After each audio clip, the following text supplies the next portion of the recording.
아침이었다. 부드럽게 일렁이는 바닷물결 위로 태양은 찬란한 금빛 광선을 그으며 번쩍였다. 해변에서 1마일쯤 떨어진 바다의 고기잡이 배 한 척이 마치 파도와 속삭이듯 떠 있었다. 그리고 바다 위를 나르는 갈매기들 사이에서는 아침 식사 모임을 알리는 신호가 재빨리 퍼져나갔다. 드디어 갈매기 떼 수천 마리가 먹이를 얻기 위해 이리저리 날며 싸우기 시작했다. 오늘도 생존을 위한 바쁜 하루가 시작되는 것이다. 그러나 어선과 해변에서 멀리 떨어진 곳에서 조나단 리빙스턴 시걸은 나는 연습을 하고 있었다. 30m 상공에서 물깔 휘달린 그의 두 발을 꺾어 굽히기도 하고 부리를 쳐들거나 두 날개에 의지한 고난도의 비행을 해보려고 안간힘을 쓰고 있었다. 그가 시도하고 있는 비행은 조용히 그러면서도 천천히 나는 매우 힘든 기술이었다. 그리하여 바람이 그의 얼굴에서 살랑거릴 때까지, 바다가 그의 밑에서 잔잔하게 누워있을 때까지 조나단은 천천히 날았다.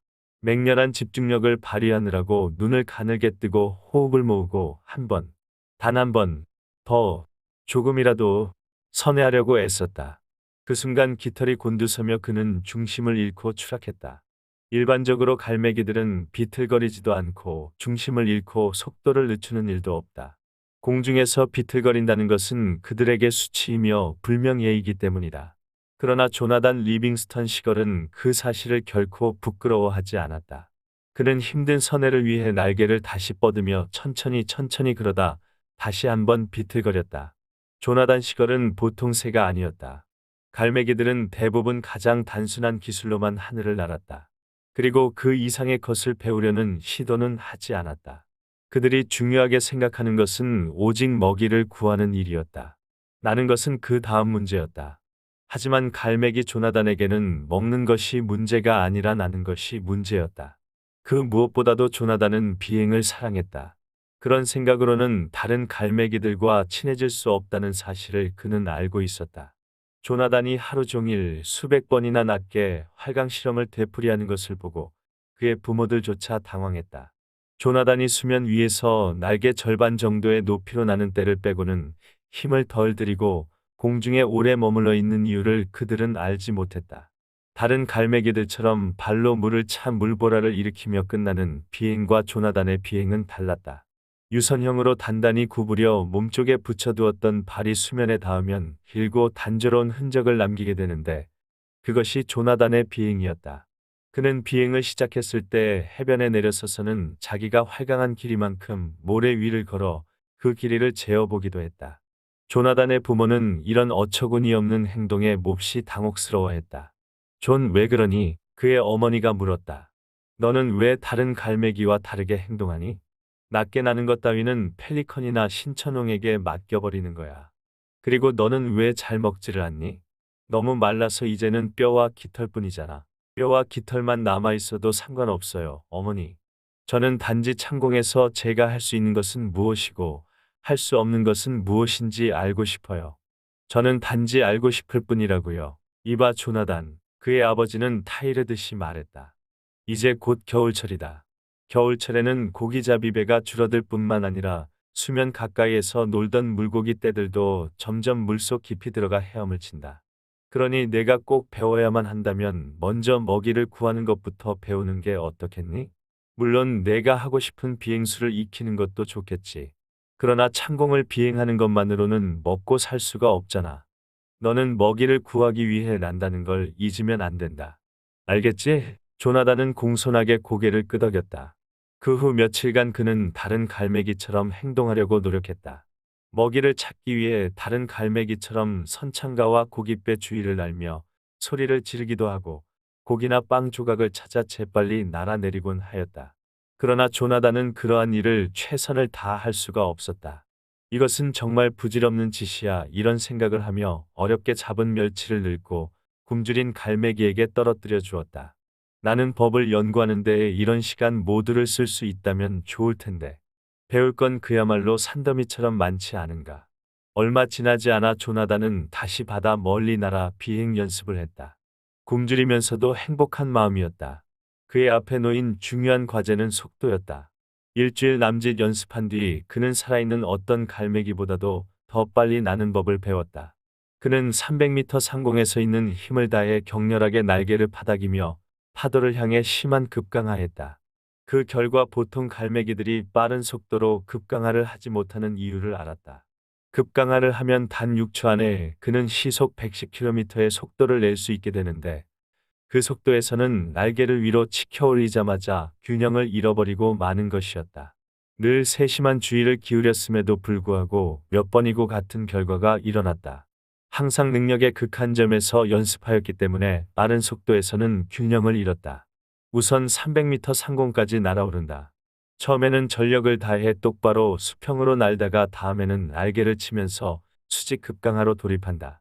그럴 때마다 왼쪽 날개가 들썩거리면서 세차게 왼쪽으로 뒤집히려 했다.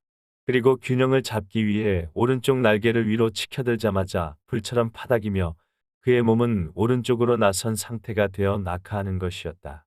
그는 깃을 쳐올리는 데 있어서 충분히 주의하지 못했다. 여러 번 같은 시도를 해보았으나 시속 110km 이상으로 나는 순간마다 그의 깃털은 엉망으로 휘감겨버리고 균형을 잃고 바닷속으로 처박히고 말았다. 이 문제를 해결하는 열쇠는 그는 물에 흠뻑 젖은 채 생각했다. 날개를 고속으로 유지하지 않으면 안 된다는 것이다. 그렇다. 시속 80km까지는 날개를 치더라도 그 이상이 되면 날개를 편 채로 가만히 놔두면 된다. 600m 상공에서 다시 시도해 보았다. 몸을 기울여 강화하고 이어 시속 80km를 돌파하자 그는 부리를 곧장 아래로 향하게 하고 날개를 완전히 편채 고정시켰다. 엄청난 힘이 필요했지만 결과는 아주 좋았다. 10초 안에 그는 시속 140km로 날았다. 조나단은 갈매기 세계에서 비행 속도 신기록을 세운 것이다. 그러나 그 승리는 순간적인 것이었다.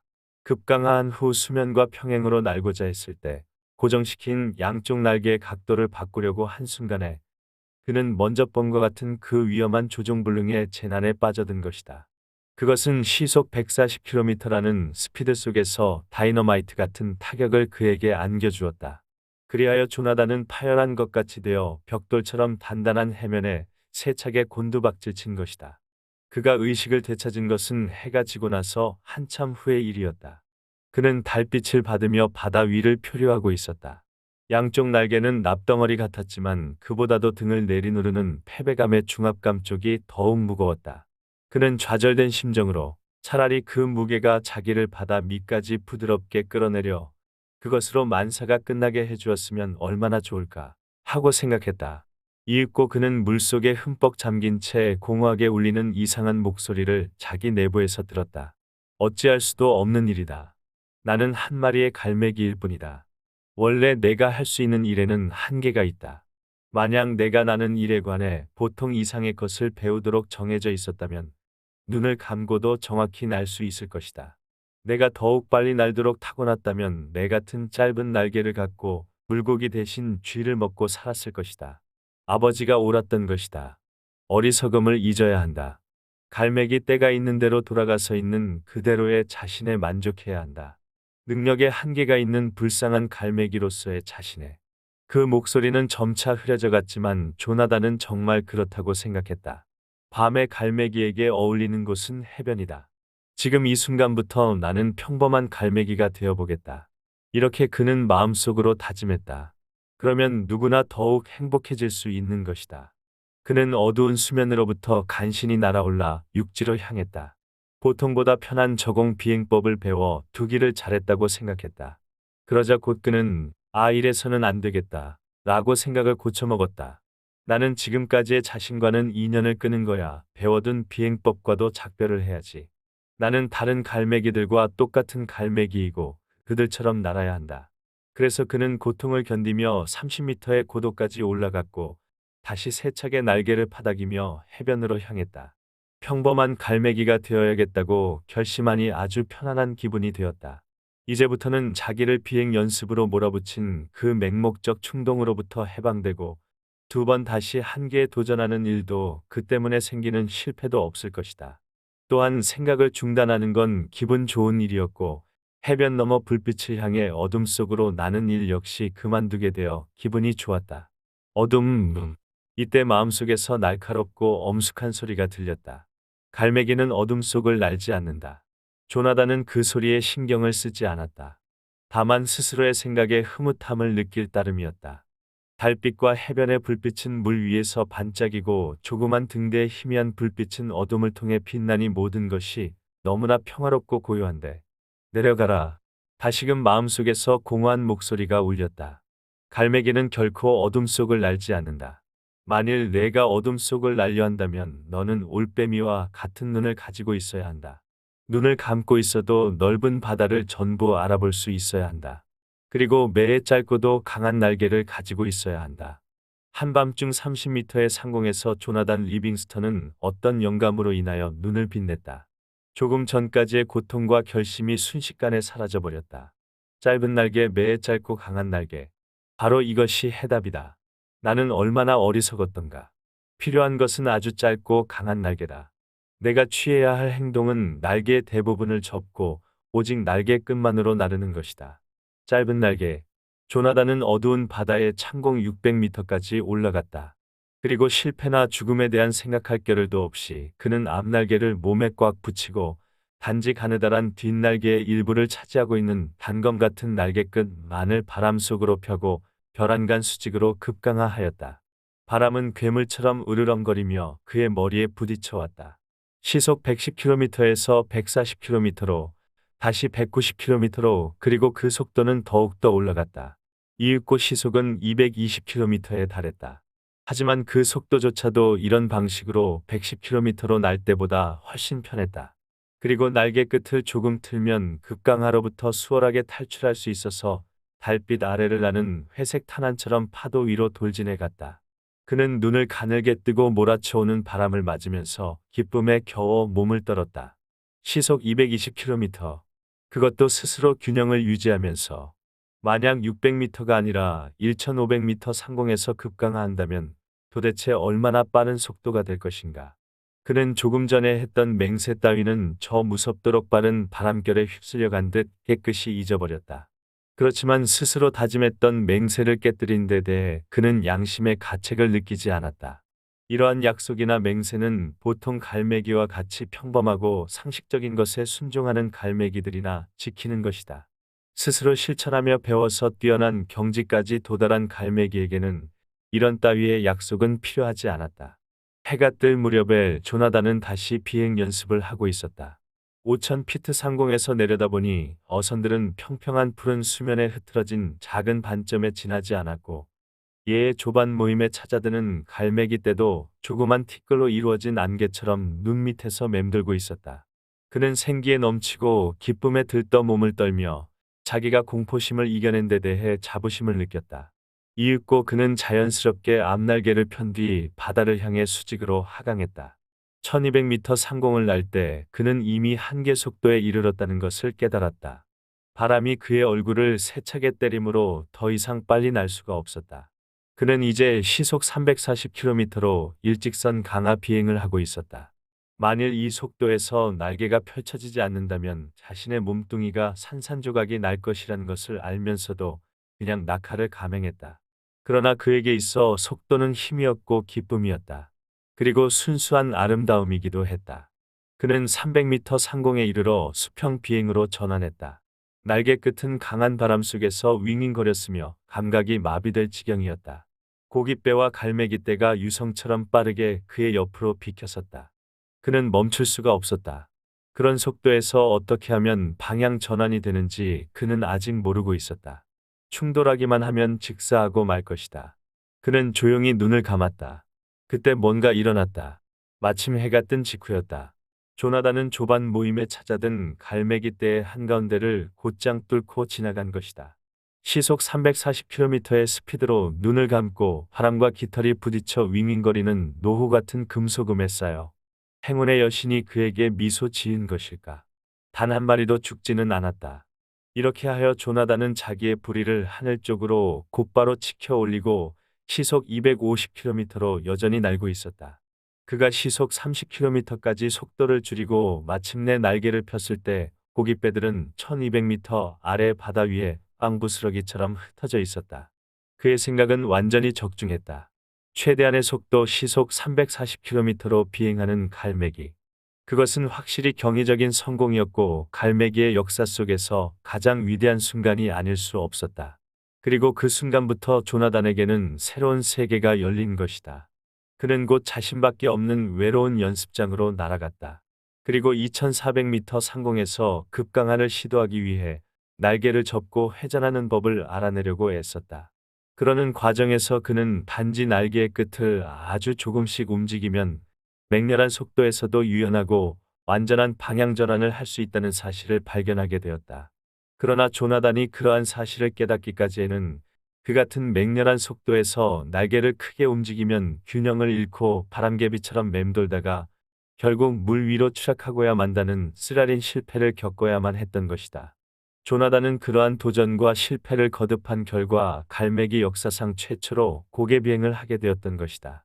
다른 갈매기들과 이야기하는 것도 있고 해가 저물어 어두워졌는데도 그는 계속해서 비행 연습을 했다. 그리하여 공중회전, 저속 옆으로 돌기, 바람개비 돌기, 맴돌며 강하기 등 여러 가지 새로운 비행법을 발견했다. 조나단은 언제나 밤이 이슥해서야 해변의 갈매기 떼에게로 돌아왔다. 그는 너무 피곤해서 현기증이 일어날 정도였다. 그럼에도 마음은 매우 흡족하여 착륙하기 위해 수평 비행을 하다가도 한 바퀴 공중회전을 하고는 사뿐히 내려앉았다. 다른 갈매기들이 이 한계 돌파에 관한 경이적인 사실을 듣게 되면 얼마나 기뻐할 것인가. 이제 우리들의 생활은 삶으로서의 풍부한 가치가 있다는 것이 입증되었으니 하찮은 먹이를 구하기 위해서 고기잡이배와 해변 사이를 단조롭고도 변함없이 오고 가는 행위가 아닌 진정한 삶의 목적은 달리 있는 것이다. 우리는 이전의 무지로부터 벗어나 스스로를 향상시킬 수 있다. 우리는 우리 자신이 지적이고 우수한 재능을 소유한 뛰어난 생물임을 자랑할 수 있다. 우리는 어떤 비행술이라도 터득할 수 있다. 조나단의 마음속에 있는 미래는 희망으로 가득 차 찬란하게 빛나고 있었다. 그가 해변에 도착했을 때 갈매기들은 회의를 하기 위해서 모여 있었다. 그런데 조나단은 그들이 자신을 기다리며 오랫동안 그렇게 모여 있었던 것이 틀림없다는 것을 느낄 수 있었다. 조나단 리빙스턴 나오시오. 연장자인 갈매기의 말은 극히 형식적으로 들려왔다. 그런데 중앙으로 나와 서라는 것은 지독한 수치나 혹은 커다란 명예를 수여할 때 있는 일이었다. 명예를 수여하기 위해서 가운데로 나오라는 것은 갈매기의 최고 지도자를 임명할 때의 관례인 것이다. 그는 생각해 보았다. 물론 오늘 아침 먹이를 찾으러 나갔을 때 그들은 나의 한계 돌파를 목격했겠지. 그러나 나는 무슨 명예도 바라지 않고 또 지도자가 되고 싶은 욕심도 없다. 다만 내가 터득한 것을 나누어 갖고 싶을 뿐이며 우리 모두의 앞에 펼쳐져 있는 무한한 수평선을 보여주고 싶을 뿐이었다. 조나단은 앞으로 걸어 나갔다. 조나단 리빙스턴, 그대는 다른 모든 갈매기들 앞에서 명예스럽지 못한 문책을 받을 것이오. 이 말을 듣는 순간 조나단은 마치 몽둥이로 머리를 한 대 얻어맞은 것 같은 충격을 받았다. 다리의 맥이 풀리고 깃은 힘없이 축 처져 버렸다. 그의 귀에서 울리는 윙윙거리는 소리로 머리까지 띵해왔다. 모욕을 받기 위해 중앙에 서라고? 있을 수 없는 일이다. 한계 돌파. 이들 중에서 그것을 이해하는 갈매기가 하나도 없단 말인가. 뭔가 크게 잘못된 것이다. 무책임하고도 무모한 행동을 하여. 그 엄숙한 목소리는 마치 무슨 선고문을 낭독하는 듯이 느껴졌다. 너는 갈매기족의 존엄과 전통을 거역한 데 대한 불명예로 중앙에 나와 선다는 것은 갈매기들의 집단으로부터 추방되어 멀리 떨어진 벼랑에서 외롭고 쓸쓸하게 살아야 된다는 것을 의미했다. 조나단 리빙스턴, 그대는 무책임한 행위를 보상받지 못한다는 것을 알게 될 것이다. 우리는 먹기 위해 세상에 태어났으며 살아남아 있는 것이다. 우리는 그것을 제외한 또 다른 이유를 아직 발견하지 못했다. 또 앞으로도 결코 알 수 없을 것이다. 모든 갈매기들은 조용히 듣고만 있었다. 조나단 리빙스턴은 연장자의 말에 온몸에 피가 거꾸로 솟는 것 같았다. 원래 회의의 선언에 대하여 항의하는 것은 안 되는 법인데 조나단은 자신도 모르게 소리를 높였다. 무책임하다고요? 그는 크게 외쳤다. 형제들이여, 산다는 것의 의미와 생활에 대해서 더 숭고한 목적을 찾고 갈구하는 갈매기보다 더 책임 있는 갈매기가 과연 누구란 말입니까? 우리는 수천 년 동안이나 물고기를 찾아다녔습니다. 그러나 지금 우리는 살아가야 할 목적을 갖게 된 것입니다. 배우고 발견하고 그래서 좀 더 자유롭게 되어야 할 이유를 가지고 있는 것입니다. 저에게 제발 한 번만 기회를 주십시오. 그래서 내가 발견한 모든 것을 여러분들 앞에서 보여줄 수 있도록 해주십시오. 갈매기들은 모두 돌처럼 묵묵히 침묵을 지키고 있다. 형제의 인연은 이미 끊어졌다. 갈매기들이 이구동성으로 외쳐댔고 일제히 자신들의 귀를 막으며 그에게 등을 돌렸다. 조나단은 그날부터 쭉 혼자서 보내게 되었다. 더구나 그는 멀리 떨어진 벼랑으로 쫓겨나서 지낼 수밖에 없었다. 그의 슬픔은 고독함이 아니라 다른 갈매기들이 자신들 앞에 기다리고 있는 비상에 빛나는 기쁨을 믿지 않으려고 한다는 사실이었다. 그들은 눈을 뜨고도 그것을 보려고 하지 않는다는 사실이었다. 그러나 그는 그러는 사이에도 매일매일 꾸준히 새로운 것을 배워갔다. 그는 유선형으로 고속 낙하하면서 바다 밑 30m 깊이에 모여서 헤엄치는 맛 좋고 싱싱한 물고기들을 발견할 수 있었다. 그는 이제 고깃배를 쫓아가거나 상한 빵 부스러기를 쪼아 먹지 않아도 살아갈 수 있게 되었다. 공중에서 잠자는 법을 알았고 밤의 앞바다로 향하는 바람을 이용해 방향을 조절하는 방법을 배웠으며 이런 기술을 이용해 해가 뜰 때부터 해질녘까지 160km의 거리를 날 수 있게 되었다.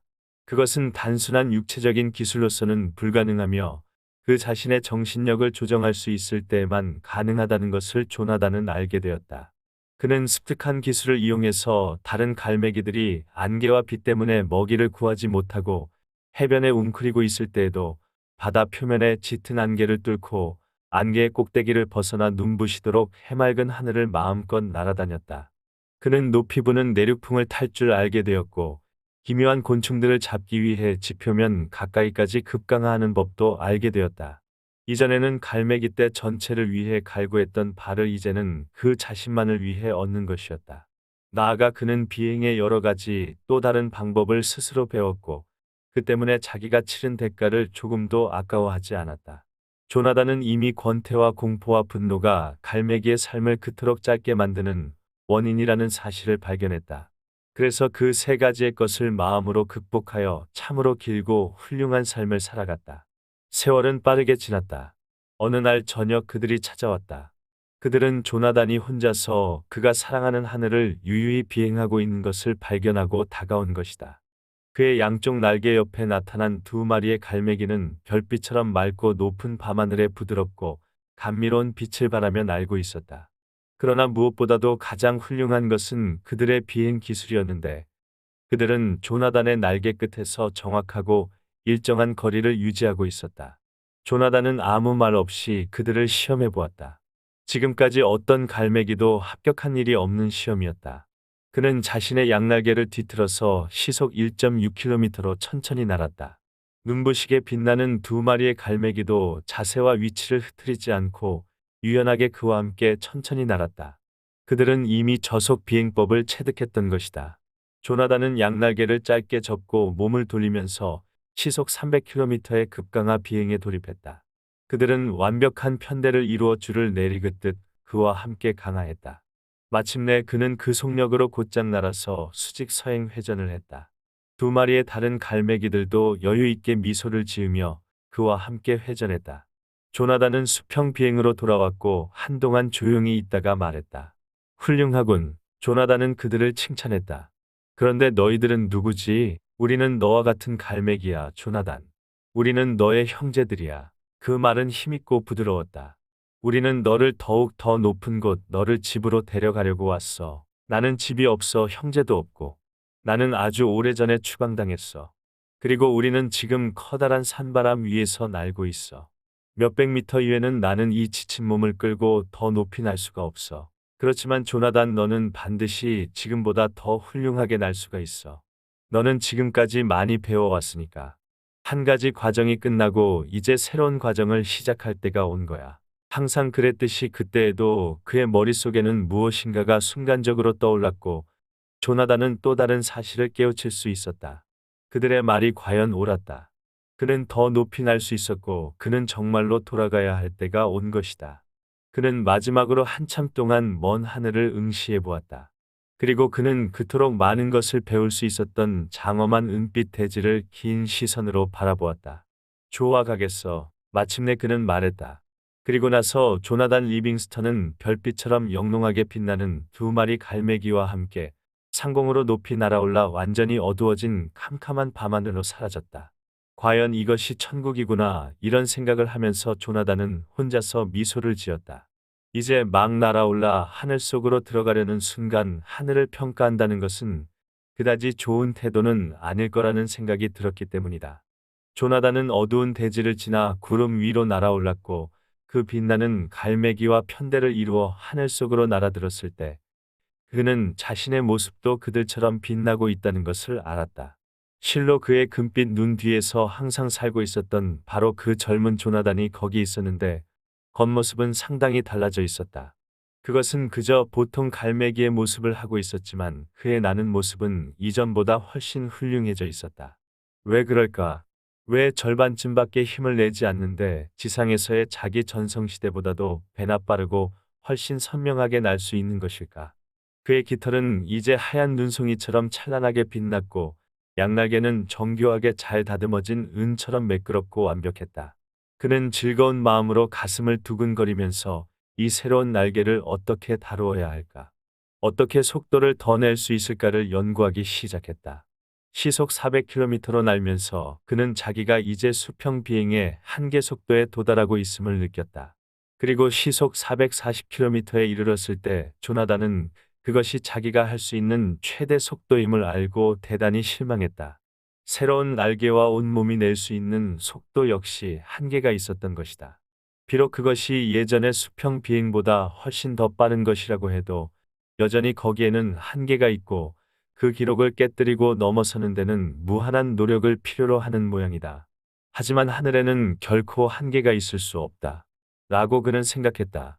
그때 구름이 걷히며 뒤에서 호위하던 다른 두 갈매기의 소리가 들려왔다. 무사히 착륙하기를 바란다, 조나단. 그런 뒤 그들은 더 높은 곳으로 사라져버렸다. 그는 톱니바퀴 모양의 해안선을 따라서 바다 위를 날아갔다. 몇 마리 안 되는 갈매기가 상승기류를 이용하여 벼랑 위에서 날아오르는 연습을 하고 있었다. 수평선이 끝나는 북쪽 끝의 벼랑에서도 다른 갈매기들이 나는 연습을 하고 있었다. 왜 갈매기가 저토록 적을까? 마땅히 갈매기대로 뒤덮여 있어야 하지 않는가? 새로운 광경, 새로운 생각, 새로운 의문이 조나단의 마음을 마구 뒤흔들어 놓고 있었다. 그런데 나는 왜 갑자기 이렇게 피곤할까?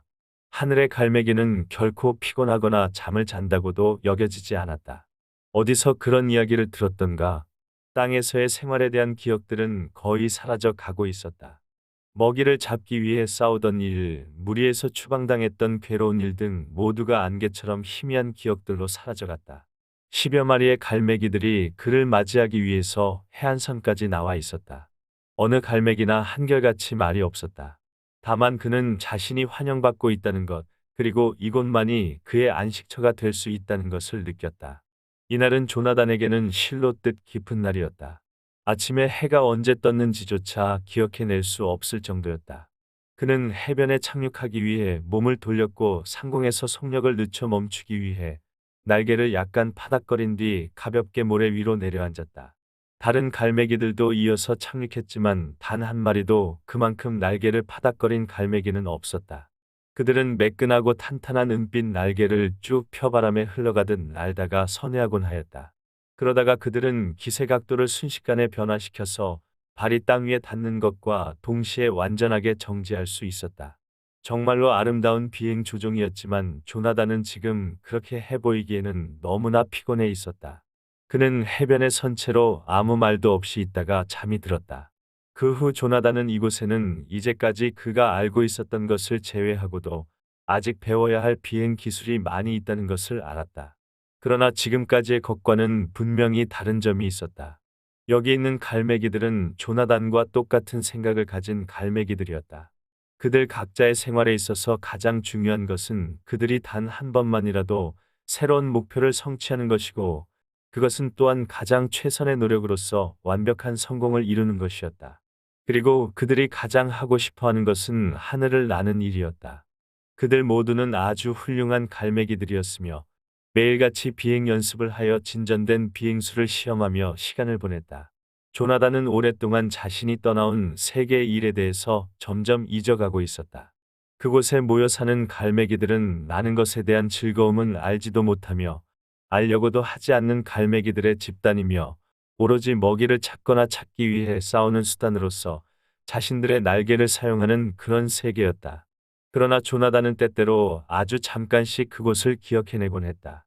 어느 날 아침 날개를 접은 채 급회전하는 연습을 끝내고 그의 스승 셜리반과 함께 해변에서 쉬고 있는 동안 조나단은 옛날 자기가 떠나온 곳을 생각해냈다. 모두들 어디에 있지요, 셜리반? 그는 소리를 내지 않은 채 물었다. 그는 다른 갈매기들과 함께 지내는 동안 벌써 마음으로 주고받는 대화법에 익숙해져 있었다. 왜 이곳에는 더 많은 갈매기들이 없나요? 제가 살던 곳에는 수천 수만 마리의 갈매기가 있었단 말이지. 그건 나도 알아. 셜리반은 머리를 가로저었다. 그 해답은 말이야, 조나단. 내가 100만 마리 중에 한 마리로 선택된 희귀한 갈매기라는 것이다. 우리들의 대부분은 여기까지 오는데 아주 오랜 시간이 걸렸단다. 우리는 하나의 세계로부터 나와서 그것과 거의 같은 다른 세상으로 온 거야. 우리는 떠나온 곳을 금방 잊어버리고 새로이 도착할 곳에 대해서도 관심을 갖지 않으며 다만 순간순간의 일만을 생각하며 살아왔어. 수많은 생명들이 먹는 것과의 싸움, 그리고 무리 속에서의 권리 다툼 따위로 사라져버리고 이 이상의 고귀한 삶이 있다는 사실을 알기도 전에 그들의 생명이 끝나버린다는 것을 알고 있니? 수천의 고귀한 삶들이야. 좀 더 많은 생명들이 우리가 완전한 삶을 살고 있다는 것을 비로소 알기 시작할 때 끝나버리며 또한 우리들의 삶의 목적이 그 완벽함을 발견하고 그것을 내보이는 것이라는 생각을 깨우쳤는가 할 때 또 다른 수많은 삶들이 그냥 끝나버리는 것이란다. 물론 이와 똑같은 법칙이 우리들에게도 적용되는 거야. 우리는 지금 이 세상에서 배우는 것을 통하여 다음에 다가오는 세계를 선택할 수 있단다. 지금 아무것도 배우지 않으면 다음 세계가 펼쳐지게 되더라도 별로 새로운 것이 없지 않겠니? 그것은 극복해야 할 똑같은 한계들과 무거운 과제를 그대로 이끌고 가는 것과 다름없는 거야. 그는 날개를 펴고 바람 불어오는 쪽으로 얼굴을 돌렸다. 조나단, 하지만 넌 말이지. 그는 말을 계속 이었다. 너는 많은 것을 일찍이 배웠기 때문에 여기까지 오는데 수많은 고생을 하지 않아도 되었단다. 그들은 곧 하늘로 날아올라 훈련을 시작했다. 편대를 유지하면서 방향을 바꾸기 위해 회전하는 것은 매우 어려웠다. 왜냐하면 몸이 뒤집혀진 채로 날 때는 위와 아래를 반대로 생각해야 했기 때문이다. 즉, 날개를 구부리려고 해도 보통 때와는 반대로 해야 하고 스승의 동작에 대응하여 정확하게 역동작을 해낼 수 있어야 했다. 다시 한번 해보자. 셜리반은 몇 번이고 다시 말했다. 다시 한번, 그리고 마침내는 좋아. 그리고 그들은 공중 고개를 연습하기 시작했다. 어느 날 저녁 무렵이었다. 야간 비행 훈련이 없는 갈매기들은 모래밭에 모여 앉아 생각에 잠겨 있었다. 조나단은 용기를 내어 올로 갈매기에게로 다가갔다. 소문에 의하면 그는 곧 이곳을 떠나 한층 더 위의 세계로 옮겨가게 된다는 치앙이라는 이름의 갈매기이다. 조나단은 약간 머뭇거리면서 말했다. 원로 갈매기는 인자한 얼굴로 바라보았다. 왜 그러지? 이 원로 갈매기는 나이를 더함에 따라서 늙기는커녕 도리어 능력이 점점 강화되어 지금은 대단한 능력을 가지고 있었다. 어떤 다른 갈매기보다도 빠르게 멀리 날 수 있었고 다른 갈매기들이 막 배우기 시작한 기술들을 그는 이미 터득하고 있었다. 치앙, 여기는 결코 천국이 아니죠. 그렇죠? 원로 갈매기는 달빛 속에서 미소를 지으며 말했다. 조나단, 너도 이제는 그걸 깨달았구나. 그는 말했다. 도대체 이 생활 다음에는 우리에게 무슨 일이 일어나는 거죠? 그리고 우리는 어디로 가고 있나요? 애당초 천국이라는 것은 없는 것인가요? 그렇단다, 조나단. 그런 곳은 없단다. 천국은 장소나 시간이 아니고 충만함으로 가득 찬 완벽한 경지를 가리키는 거란다. 그는 잠시 침묵을 지켰다. 너는 굉장히 빠르게 나는 갈매기야. 안 그런가? 저는 빠른 속도로 나는 것을 즐깁니다. 조나단이 대답했다. 그 원로 갈매기가 자기가 빨리 나는 것을 인정하고 있다는 사실에 깜짝 놀라기도 했지만 자랑스럽기도 했다. 좋다, 조나단. 내가 완전한 속도에 도달하는 순간 천국에 닿기 시작할 거야. 그 완전한 속도는 시속 수천 킬로미터로 비행하는 것도 100만 킬로미터로 나는 것도 아니지. 빛의 속도로 나는 것이야. 왜냐하면 아무리 숫자가 커져도 거기에는 한계가 있기 때문이지. 하지만 완전한 것은 한계가 있을 수 없어. 완전한 속도란 분명히 있는 것이며 또한 우리가 충분히 실현할 수 있는 것이야. 별안간 그 원로 갈매기의 모습이 사라지더니 돌연 15m쯤 떨어진 저쪽 바닷가의 모습을 드러냈다. 그리고 또 다시 순간적으로 사라졌다가 눈 깜짝할 사이에 다시 조나단 곁에 와 있었다. 어때 재미있지 않니? 원로 갈매기가 말했다. 조나단은 눈부시게 현혹되었다. 그는 천국에 대해 질문하는 것조차 잊어버렸다. 대체 어떻게 하면 그렇게 될 수 있나요? 그럴 때 기분은 어떤가요? 그 방식으로 얼마나 멀리 날 수 있어요? 너도 어디든지 언제든지 가고 싶은 곳을 갈 수가 있지. 원로 갈매기가 말했다. 나는 가고 싶은 곳이면 어디든 언제라도 갔었지. 그리고 나서 그는 바다 저쪽을 바라보았다. 묘한 일이야. 날아서 이동하는 것밖에 염두에 두지 않고 완벽을 비우는 자들은 어디에도 갈 수 없으나 완벽한 것을 얻기 위해 이동하는 것에 신경 쓰지 않는 자들은 순간적으로 아무데나 갈 수 있단다. 기억해둬라, 조나단. 천국은 일정한 장소나 시간을 가지고 있는 것이 아니야. 시간과 장소는 그 자체로서는 아무런 의미가 없기 때문이지. 하늘이란 그렇게 나는 법을 제게 가르쳐 주실 수 있어요? 조나단은 또 다른 미지의 세계를 정복하고 싶은 마음으로 불탔다. 물론이지 내가 배우고 싶다면 배우고 싶어요. 언제부터 시작할 수 있을까요? 당장이라도 좋아. 너만 좋다면 말이다. 저는 한시라도 빨리 배우고 싶어요. 조나단은 말했다. 그의 눈에서는 예전에 없었던 이상한 광채가 빛나고 있었다. 무엇을 어떻게 해야 하는지 말씀해 주세요. 원로 갈매기 치앙은 천천히 말하면서 젊은 갈매기를 무척 주의 깊게 바라보았다. 생각처럼 순간적으로 나는 것은 거기가 어디든지 간에 날아간다는 뜻이 되는데 그러려면 그는 말을 계속했다. 제일 먼저 내가 이미 그곳에 도착해 있음을 아는 데서부터 시작해야 되는 것이야. 치앙의 말에 의하면 순간 이동 비행의 비결은 먼저 자신이 스스로를 한정된 능력을 가진 육체에 둘러싸여 있다고 생각하지 않는 데 있었다.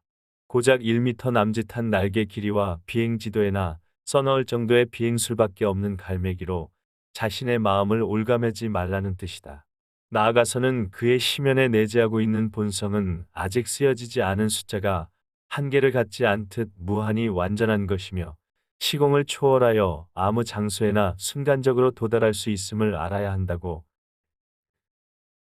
조나단은 날이면 날마다 해 뜨기 전부터 밤이 깊어질 때까지 그 비결을 익히려는 열정에 온통 사로잡혀 있었다.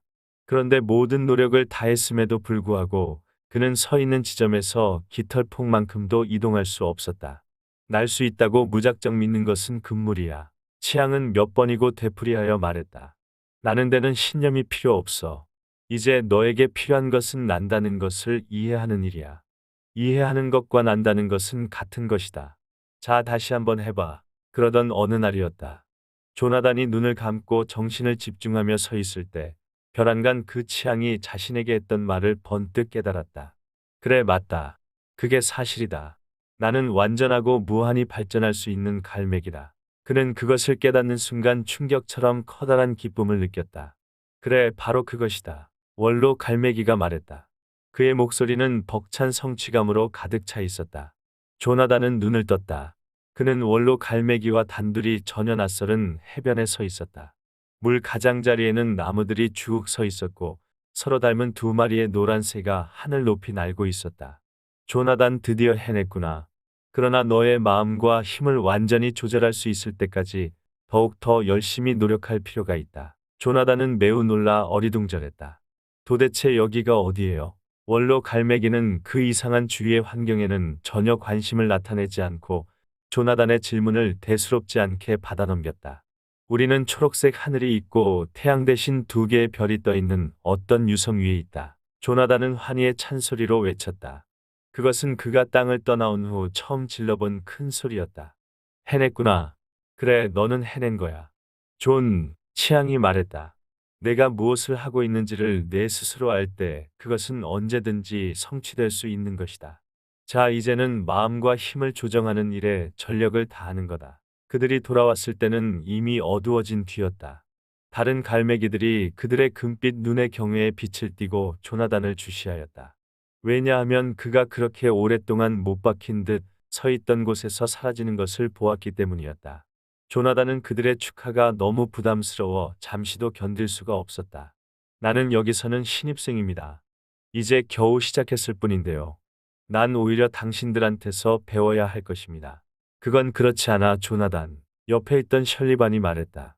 존, 나는 지난 1만 년 동안 너처럼 배우기를 두려워하지 않는 갈매기를 만나본 적이 없단다. 다른 갈매기들은 모두 조용하였고 조나단은 당황하여 몸들 바를 몰랐다.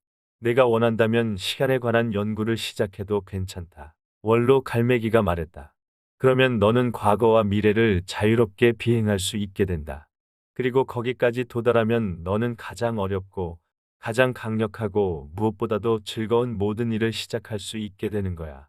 그래서 너는 보다 높이 날아오르기 시작할 테고 참된 사랑과 진실의 의미를 알게 될 것이다. 그리고 한 달쯤 지났다. 아니, 한 달처럼 느껴지는 시간이 지나갔는지도 모른다. 조나단은 경험을 바탕으로 해서 놀라운 속도로 배워가기 시작했다. 마침내 원로 갈매기의 수제자로서 그는 깃털이 달린 유선형의 컴퓨터처럼 새로운 생각을 받아들였다. 그런데 원로 갈매기 취향이 떠나가야 할 날이 왔다. 그는 모두에게 우리의 모든 삶 속에 숨겨져서 보이지 않는 완벽한 자신들의 능력과 원리를 더욱 이해하기 위해 연습과 공부, 그리고 노력의 의지를 중단하지 말 것을 신신당부했다. 이야기가 계속 진행됨에 따라서 그의 깃털이 눈부시게 빛나고 더욱 더 빛나 마침내는 너무 눈이 부셔서 아무도 그를 볼 수 없게 되었다. 조나단, 끊임없이 남에게 사랑을 베풀어라. 이것이 원로 갈매기 취향이 남긴 마지막 말이었다. 그들이 다시 볼 수 있게 되었을 때 취향은 이미 사라지고 없었다. 세월이 흘러가면서 조나단은 자기가 떠나온 곳을 자주 그리워하고 있음을 알았다. 만약에 조나단이 이곳에서 배운 것의 10분의 1 아니 100분의 1이라도 알고 있었더라면 삶의 의미가 얼마나 풍요로웠을 것인가. 그는 해변에 서서 생각에 잠겼다. 그곳으로 다시 돌아갔을 때 혹시 자신의 한계를 깨뜨려 보려고 노력하는 갈매기가 단 한 마리라도 있지 않을까. 자신의 비행을 고깃배로부터 빵부스러기나 찾으러 가기 위한 수단이 아니라 참된 비상의 의미로서 생각하는 갈매기가 한 마리라도 있지 않을까. 그는 계속해서 생각해 보았다. 혹시 그 갈매기 떼 앞에서 자신의 진실을 말하다가 추방당한 자가 한 마리라도 있는 것은 아닐까. 조나단은 사랑의 의미를 알면 알수록 본질을 깨달으면 깨달을수록 자꾸만 땅으로 돌아가고 싶었다. 왜냐하면 이제까지 외롭고 고통스럽게 살아왔음에도 불구하고 조나단은 태어나면서부터 교사가 될 수밖에 없는 몸이었고 또한 자기 스스로 진리를 터득하는 기회를 얻고 싶어하는 갈매기들에게 이미 자기가 발견한 진리의 일부를 나누어 주는 것이야말로 사랑을 실천하는 방법이라고 생각했기 때문이었다. 그 당시 이제는 생각처럼 빠른 속도로 나는 데에도 익숙해져 있으면서 다른 친구들이 사고 비행을 배우는 것을 도와주고 있는 셜리반이 조나단의 그런 생각을 걱정하며 말했다. 존, 너는 한 번 추방당한 갈매기야. 옛날에 함께 지냈던 갈매기들이 지금 내 말을 들을 것 같니? 너도 아마 그 격언을 기억하고 있겠지?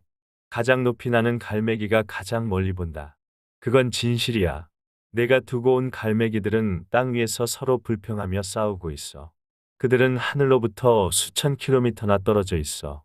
그런데 너는 그들을 그냥 그곳에 세워둔 채 하늘을 보여주고 싶단 말이야.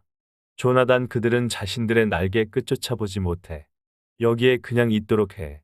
그리고 새로운 갈매기들을 돕도록 해. 그들은 이미 높은 수준에 있으므로 내가 가르쳐 주는 것을 충분히 이해할 거야. 그는 잠시 말을 그쳤다가 다시 말했다. 만약 원로 갈매기 취향이 그가 자라온 세계로 가버렸다면 오늘의 내가 있을 수 있겠니? 조나단은 마지막 말에 마음이 움직였다. 셜리반의 말이 옳다. 가장 높이 나는 갈매기가 가장 멀리 본다. 조나단은 새로 합류하는 갈매기들을 도와주면서 머물렀는데 그들은 모두 총명했고 배우는 속도가 무척 빨랐다. 그러나 얼마 후 조나단은 옛 생각이 다시 떠올랐다. 거기에 가면 배울 수 있는 능력을 가진 갈매기가 몇 마리는 있을 거라는 생각을 지워 버릴 수가 없었다. 만약 취향이 그가 추방했던 날 자기가 있는 곳으로 왔다면 지금쯤 그는 얼마나 더 많은 것을 배웠겠는가.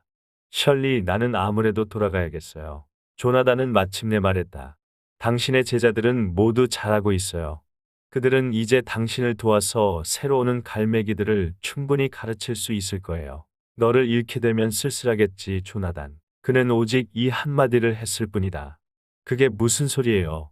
셜리, 조나단이 책망하듯 말했다. 바보 같은 소리 말아요. 우리가 이렇게 하루도 빠짐없이 연습에 열중하는 이유가 뭐죠? 우리들의 우정이 시간이나 공간 같은 것에 의해 성립될 수밖에 없는 것이라면 마침내 우리가 공간을 정복했을 때 우리는 스스로의 형제 관계를 깨뜨려 버리는 어리석음을 저지르지 않을까요?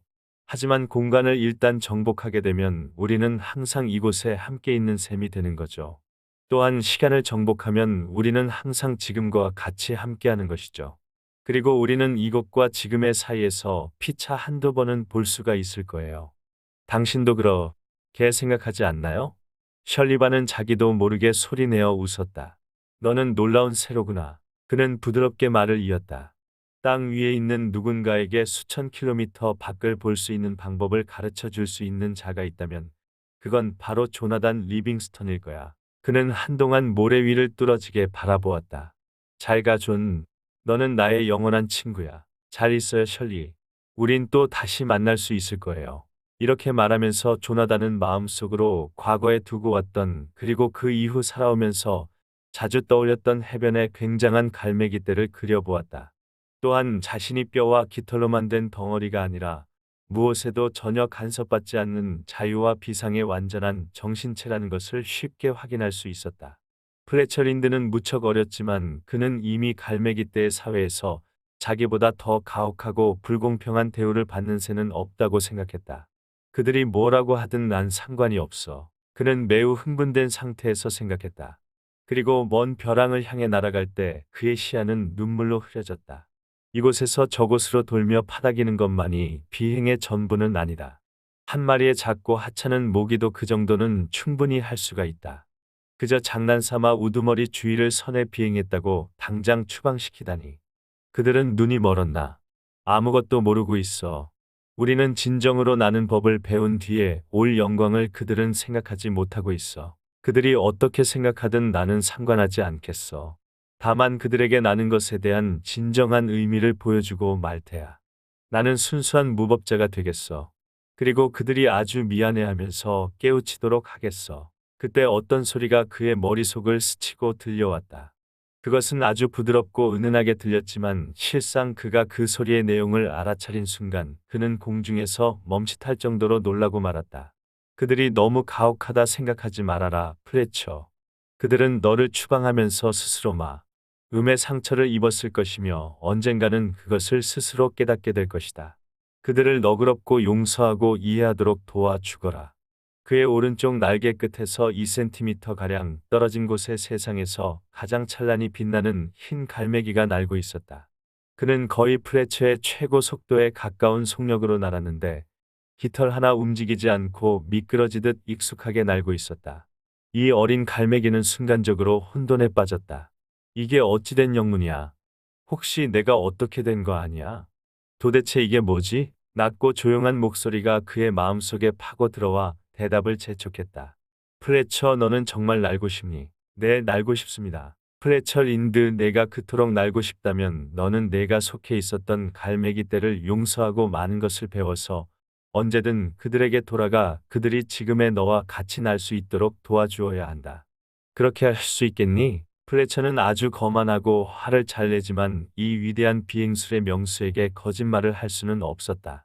할 수 있습니다. 그는 공손하게 대답했다.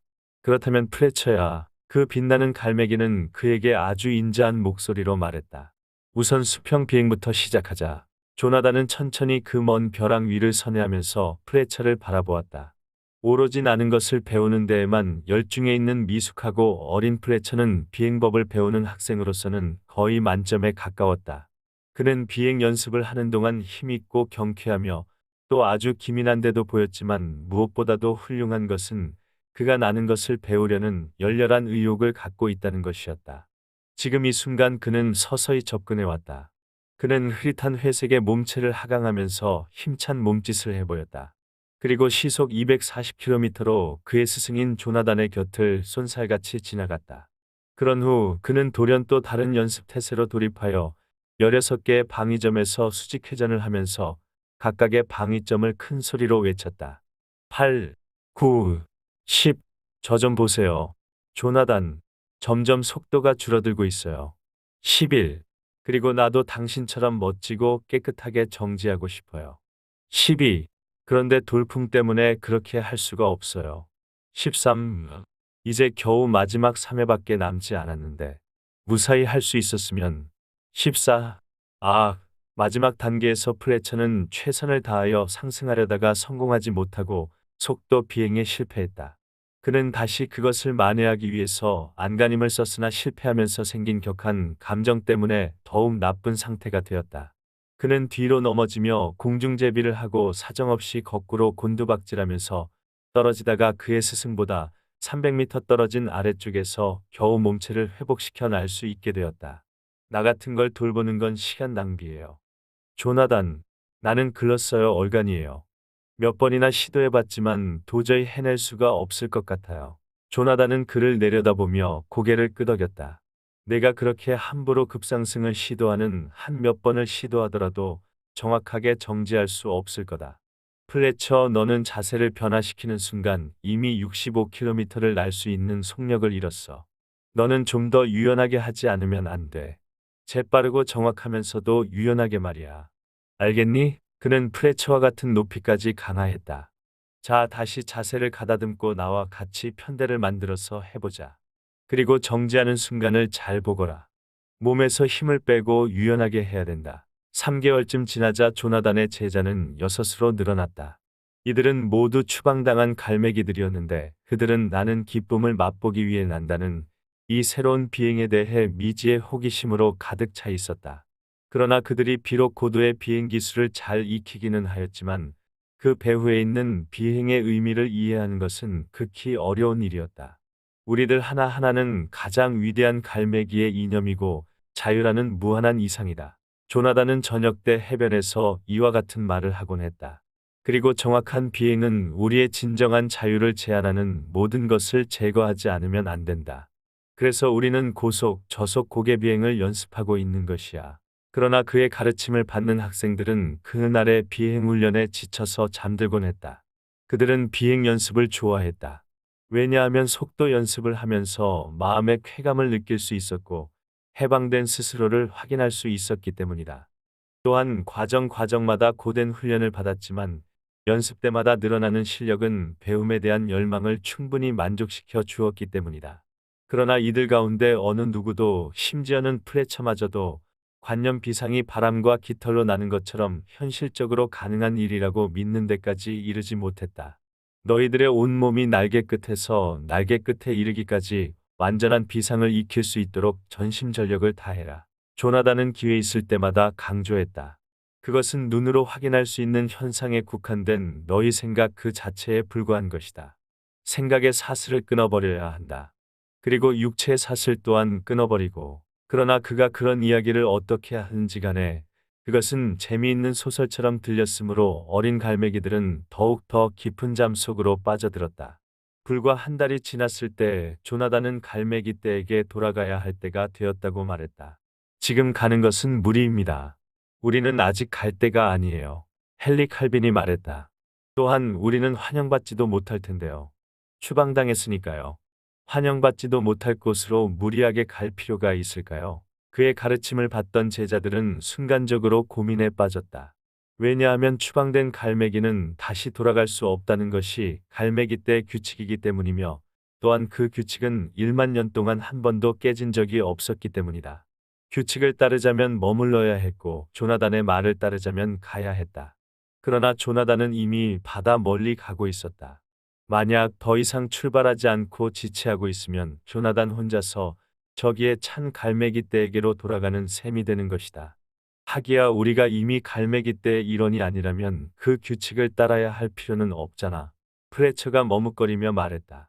게다가 만약 그곳에서 한바탕 싸움이라도 난다면 여기서보다는 거기 있어야 더 많은 도움이 될 거고. 이리하여 그날 아침에 조나단을 포함한 8마리의 갈매기는 날개에 날개를 맞대고 이중 다이아몬드 형태의 편대를 지어서 서쪽으로부터 동쪽으로 줄지어 날아갔다.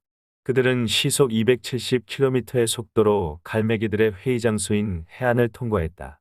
조나단이 앞장을 섰고 그 오른쪽으로 플래처가 유연하게 날고 있었으며 왼쪽에는 헨리 칼빈이 의기양양한 모습으로 날고 있었다. 이윽고 편대 전체가 한 마리의 커다란 새처럼 천천히 오른쪽으로 돌았고 수평 비행을 하다가 회전하면서 배면 비행을 하다가 다시 수평 비행을 했는데 바람이 같은 방향으로 불어 그들의 비행을 더욱 경쾌하게 해주었다. 그들의 편대는 마치 거대한 칼날처럼 갈매기 떼에 일상적인 꺽꺽하는 소리들은 단칼에 베어버렸다. 8,000마리의 갈매기들의 눈은 단 한 번도 깜박거리지 않고 그들을 바라보았다. 8마리의 갈매기들은 한 마리씩 상승하여 완벽한 제주넘기 비행을 했다. 그리고 초고속 수직 착륙으로 모래 위에 사뿐히 내려앉았다. 그리고 나서 조나단은 이러한 일은 지극히 일상적인 것으로서 특별한 일이 아니라는 듯이 그 비행에 관한 강평을 시작했다. 무엇보다도 먼저 조나단은 쓴 웃음을 지으며 말했다. 너희들은 모두 처음 합류하는데 조금 늦었다. 이 말은 갈매기 떼 전체를 번개처럼 뚫었다. 그들은 추방당한 갈매기가 아닌가. 그런데 그들이 돌아왔단 말이지. 이럴 수가, 이럴 수가 있을까. 이것은 있을 수 없는 일이다. 그래, 저들은 분명히 추방당했던 갈매기들이야. 무리 중에 젊은 갈매기가 말했다. 그런데 이봐, 저들은 도대체 어디서 저렇게 나는 것을 배웠을까? 그리고 1시간쯤 지나자 연장자 갈매기의 말이 갈매기 떼에게로 전해졌다. 그들을 아는 체 하지 말라. 추방되었던 갈매기들에게 말을 거는 갈매기는 누구를 막론하고 즉시 추방당할 것이다. 추방되었던 갈매기에게 관심을 두는 자는 우리 갈매기족의 규칙을 어기는 것이다. 이런 말이 전해지자 회색 깃털을 가진 갈매기들은 조나단에게서 등을 돌리고 멀리하기 시작했다. 그리고 조나단은 그러한 일에 별로 신경을 쓰는 것 같지는 않았다. 그는 갈매기들이 회의를 열곤 하는 해안 위에서 연습 비행을 시작했는데 조나단은 처음으로 그의 생도들에게 능력을 다하라고 촉구하기 시작했다. 마틴, 그는 하늘을 가로질러 소리쳤다. 너는 내가 저속 비행을 완전히 할 수 있다고 말했다. 지금 이 자리에서 그것을 증명해 보이기 전에는 결코 익혔다고 할 수 없다. 아주 어리지만 침착하고 귀여운 마틴 윌리엄은 그를 가르쳐주는 선생님의 정열에 사로잡혀 최선을 다한 덕분으로 저속 비행의 명수가 되었다. 잔잔히 불어오는 미풍 속에서도 그는 날개 한번 파닥거리지 않고 쉽고도 유연하게 모래사장에서 구름 위를 날아올랐다가 다시 아래로 내려올 수 있게 되었다. 마찬가지로 찰스 롤랜드는 거대한 산바람을 7,200m나 거슬러 올라갔다가 차고 휘박한 공기로 인해 창백해져서 내려왔지만 놀람과 행복감에 젖어 내일은 더 높이 날아오르겠다고 결심하였다. 누구보다도 고개 비행을 좋아하는 플래처는 16방위점 수직 저속 회전 비행을 정복했고 다음 날은 3번 계속해서 옆으로 제주 넘기 고개 비행을 완전히 습득했다. 그의 깃털은 그의 비행을 슬쩍슬쩍 훔쳐보는 눈들이 있는 해변을 향해 흰 빛을 눈부시게 반사시켰다. 조나단은 그가 가르치는 제자들 옆에 항상 붙어서 모범 비행을 보여주는 한편 알기 쉽게 설명하면서도 엄격하게 지도하고 있었다. 그는 그들과 함께 야간 비행 연습을 하였고 구름과 바람 속을 자유롭게 날아다녔다. 그동안 회색 깃털을 가진 갈매기 떼는 땅 위에서 여전히 서로의 먹이와 권력 다툼으로 비참하게 싸우고 있었다. 비행 연습이 끝나면 조나단은 제자들과 모래사장 위에서 쉬곤 했다. 그때마다 그들은 전보다 훨씬 주의 깊게 조나단의 이야기에 귀를 기울였다. 그는 제자들이 이해할 수 없는 기발한 생각을 가졌는가 하면 그들이 알 수 있는 좋은 생각도 가지고 있었다. 밤이면 또 다른 하나의 원이 제자들을 중심으로 생겼다. 그것은 어둠 속에서 몇 시간 동안을 계속해서 듣고 있는 호기심 많은 갈매기들이었다. 그러나 서로서로 다른 갈매기를 보려 하지 않았고 또 눈에 띄지 않았으므로 날이 밝기 전에 모두 사라져 버리는 것이었다. 그 무리 가운데서 처음으로 한 마리의 갈매기가 그 경계선을 넘어와 비행법을 배우고 싶다고 말한 것은 그들이 돌아온 지 거의 한 달이 다 되어서였다. 이러한 일 때문에 테렌스 로웰은 규칙대로 선고받은 새가 되어 추방이라는 딱지가 붙여졌다. 그리하여 그는 조나단의 8번째 제자가 되었다. 그리고 이튿날 밤 날이 어두워지기 시작할 무렵 커크 메이나드가 집단에 합류되었다. 그는 왼쪽 날개를 끌며 비틀비틀 모래사장을 건너오더니 조나단의 발밑에 고꾸라졌다. 도와주세요. 그는 아주 나직하게 애원했는데 마치 유언을 하는 듯이 느껴졌다. 나는 이 세상의 어떤 새보다도 더 잘 날고 싶어요. 좋아, 그렇다면 한번 해보자꾸나. 조나단은 말했다.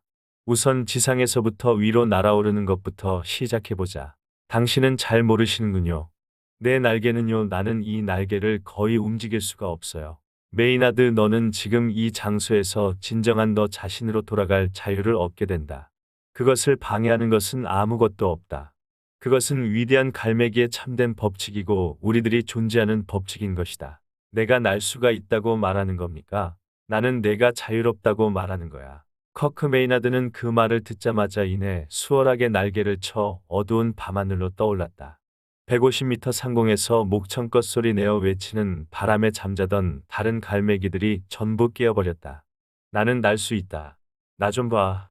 나는 날 수 있다. 해가 떠오를 무렵 거의 1,000마리의 새가 생도들이 둘러선 바깥쪽에 서서 신기한 듯이 메이나드를 바라보고 있었다. 그들은 누가 보든지 말든지 개의치 않고 조나단이 하는 말을 이해하려고 귀 기울여 듣고 있었다. 그는 아주 평범한 말을 했다. 즉, 난다는 것은 갈매기들의 정당한 권리라는 것, 자유는 그의 존재의 본질이라는 것, 자유를 방해하는 것은 의식이든 미신이든 또 어떤 형식의 제약이든 파기해야 한다는 것 등이었다. 파기하라고 했는데 갈매기 떼 속에서 어떤 목소리가 말했다. 그것이 우리 갈매기 떼의 규칙일지라도 파기해야 합니까? 진정한 법률은 오직 자유로 이끌어가는 것뿐입니다. 다른 규칙은 없어요. 조나단이 말했다. 어떻게 당신은 우리가 당신만큼 날기를 기대합니까? 또 다른 갈매기의 질문이었다. 당신은 다른 갈매기들보다 훨씬 특이하고 능력이 탁월하고 신성한 갈매기입니다. 프레처를 보시오. 그리고 로에를, 찰스 롤랜드를, 주디 리를, 그들도 전부 특이하고 능력이 뛰어나고 신성합니까? 당신들보다 낫지 않고 나보다 낫지 않습니다.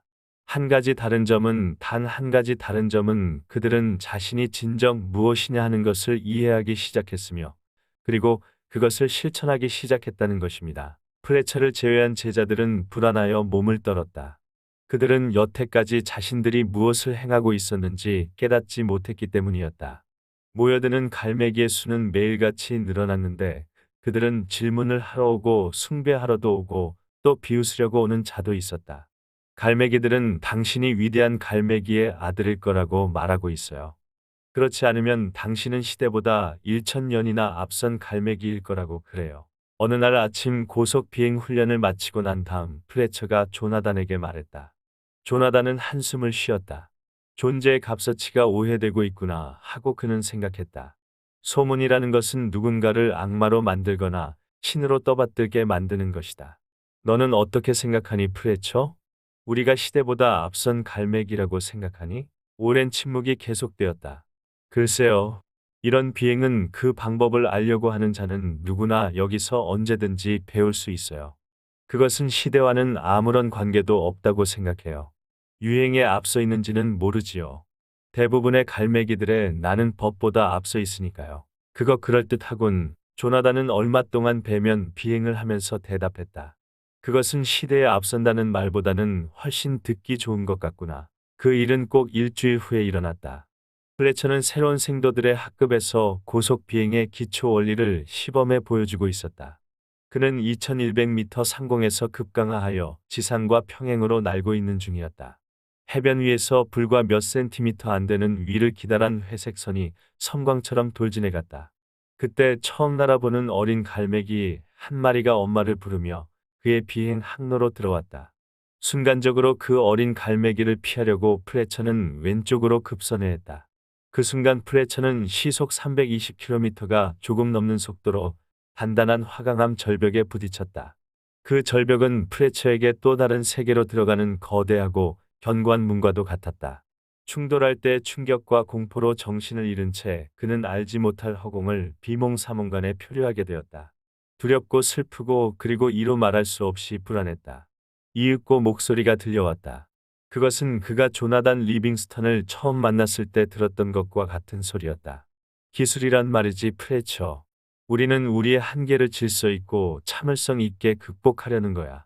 나중에 계획된 연습을 할 때까지 우리는 바위를 태클하는 비행 같은 건 하지 않아. 조나단, 위대한 갈매기의 아들로도 알려져 있지. 조나단은 담담한 어조로 말했다. 여기서 무엇을 하고 있나요? 벼랑, 나는 아직 살아있는 것인가요? 오 플래처, 이것 봐 생각해보라고. 너는 지금 분명히 나에게 말하고 있지 않니? 너는 틀림없이 죽지 않고 살아있는 거란다. 그렇지? 내가 방금 경험한 것은 오히려 너 자신의 의식 수준을 급격히 변화시켰단다. 이제부터는 너의 선택만이 남았다. 이곳에 그대로 남아 이곳 수준의 것을 배우거나 이곳은 내가 있던 곳보다 수준이 아주 높은 곳이긴 하지만 아니면 원래 내가 있던 장소로 돌아가 다른 갈매기 떼를 도우면서 일하든지. 우두머리 갈매기들은 어떤 불상사가 일어나기를 바라고 있었지만 내가 그들을 위해 이렇게 고마운 일을 해주어서 그들은 놀라고 있어. 물론 나는 그 갈매기 떼에게로 돌아가고 싶어요. 신입생 그룹의 수업을 막 시작했을 뿐이니까요. 그렇다면 좋다. 플래처, 우리의 육체는 생각 그 자체라는 말을 기억하고 있니? 플래처는 머리를 흔들고 날개를 부시시 털며 눈을 번쩍 떴다. 모든 갈매기들이 절벽 아래에 모여 자기를 주시하고 있었다. 그가 움직이기 시작하자 갈매기 떼들은 일제히 야단법석을 떨며 소리를 냈다. 그가 살아났다. 죽었던 그가 다시 살아났다. 날개 끝으로 건드리더니 그를 다시 살려냈다. 위대한 갈매기의 아들이 아니다.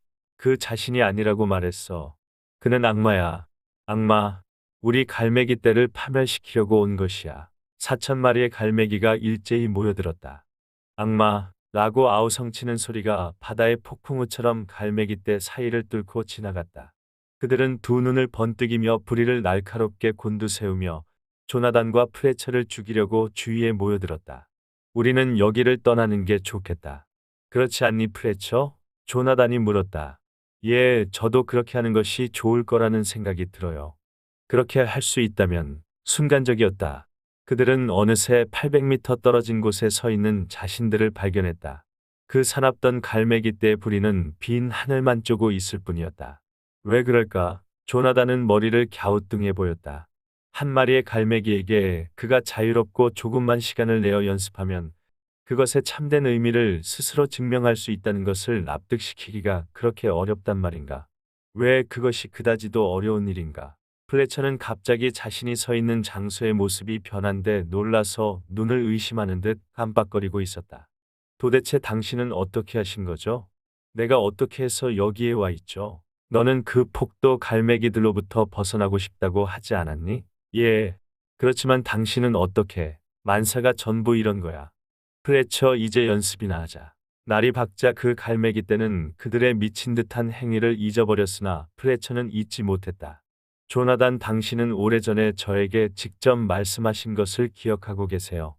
당신은 갈매기 떼에게로 돌아가서 그들이 배우려 한다면 그것을 도울 만큼 충분히 사랑하라고 말씀하신 건 말입니다. 물론 기억하고 말고 어쩌면 자기를 죽였을지도 모를 광폭한 갈매기들을 어떻게 사랑할 수 있는지 또한 그들이 배우는 것을 왜 도와주라고 했는지 이해할 수 없어요. 플래처 너는 저런 일이 혐오스러울 거야. 증오와 악을 사랑할 수 없다는 것은 너무도 당연하지. 그러나 너는 스스로를 단련시키고 갈매기 본래의 모습, 즉 그들 각자에게 깃들어 있는 선을 발견하도록 노력해야 한다. 그리고 그들로 하여금 그들 자신 속에 있는 선을 볼 수 있도록 도와주는 거야. 그것이 바로 내가 말하는 사랑이란 뜻이야. 그 점을 터득하기만 하면 그건 그것대로 즐거운 일이야. 나는 열성 있는 갈매기 한 마리를 기억하고 있는데 그의 이름은 프레철 인드란다.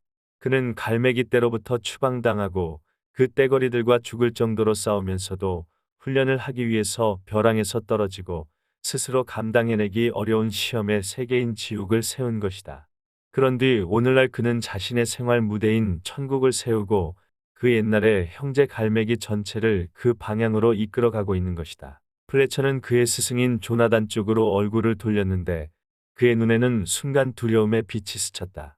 내가 이끌어가고 있다고요? 그게 도대체 무슨 뜻이에요? 여기서 가르쳐야 할 분은 바로 당신이에요. 당신은 떠날 수 없어요. 떠날 수 없다고?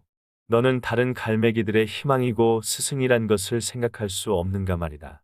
그들이 자기를 가르쳐 줄 스승을 구하고 있다는 사실을 전혀 알지 못한다 말이니, 존 당신은 그게 바로 나라고 생각하시는 건가요? 나는 그저 평범한 갈매기에 지나지 않아요. 그러나 당신은 위대한 갈매기의 아들이라는 말이겠지? 조나단은 길게 한숨을 쉬며 먼 바다를 망연하게 바라보았다. 너는 더 이상 나를 필요로 하지 않아. 내게 필요한 것은 자신에게 숨겨져 있는 진정한 자아를 발견해 나가는 것이다. 그때 프레처가 바로 너의 스승이야. 그리고 다시 너에게 필요한 것은 그의 말을 이해하고 그가 명하는 대로 따르면 되는 것이야. 순간 조나단의 몸이 공중에 뜨더니 영롱한 빛으로 점차 투명해지기 시작했다. 나에 대해서 어리석은 소문을 퍼뜨리거나 또는 나를 신처럼 떠받들지 않도록 해라. 알았지, 프레처? 나는 한 마리의 갈매기에 불과해. 나는 그저 나는 것을 좋아한단다. 조나단, 플래처, 너의 눈이 들려주는 얘기를 믿어서는 안 된다. 눈으로 보고 배우는 것에는 한계가 있다. 너 스스로 움직여서 알아내고 이해해야 돼. 내가 이미 알고 있는 것을 찾아야 한다. 그러면 스스로 나는 법을 알게 될 거야. 반짝이던 빛이 멎었다. 그리고 조나단은 호련히 허공으로 사라졌다. 얼마 후 플래처는 무거운 마음으로 하늘로 올라가서 최초의 수업을 갈망하고 있는 새로운 제자들과 대면했다. 우선 시작하기 전에 그는 무겁게 이야기를 시작했다. 갈매기란 자유라는 무한한 이념의 상징이고 또한 위대한 갈매기의 화신으로서 날개 끝에서 날개 끝까지 그대들의 생각 자체에 지나지 않는다는 것을 이해하지 않으면 안 돼. 어린 갈매기들은 잘 알 수 없다는 듯이 그를 멍하니 바라보았다. 어라 뭐가 이래. 아무래도 이것은 공중회전 법칙과는 좀 다른 것 같은데. 그들은 생각했다. 플래처는 한숨을 내쉬고 다시 말을 시작했다. 그럼 좋다. 그는 그렇게 말하고 그들의 능력을 시험해 보려는 듯 제자들을 보았다. 그럼 수평 비행부터 시작해보자. 이렇게 말하는 순간 그는 멀리 떠난 그 친구가 정직했다는 것, 자기가 플래처 자신보다 더 탁월하지 않다고 한 점이 정말 정직했음을 일시에 이해했다. 한계가 없다고 했죠. 조나단, 그는 속으로 생각했다. 그래, 맞았어. 그렇다면 내가 어떤 한계를 넘어 당신의 해변에 나타나서 당신에게 비행에 관한 몇 가지 기술을 보여줄 날도 멀지 않았다.